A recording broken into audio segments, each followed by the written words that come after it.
The goal of today's lab was for the students to learn the steps for cellular respiration. It's where glucose and oxygen are used to produce carbon dioxide, water, and energy.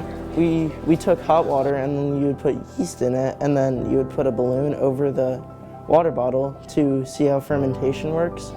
And then, because the bottle would fill up when the byproduct was taken out of it, and the balloon would be filled because it was producing a gas. This one is really the only one that you can do to show cellular respiration happening, so they can really get a visual. You get to see how carbon dioxide is being released. I like being able to see the stuff because sometimes, when you're just learning about it and it's on paper, it doesn't really make a whole lot of sense. But then when you can finally see it in person, it makes sense.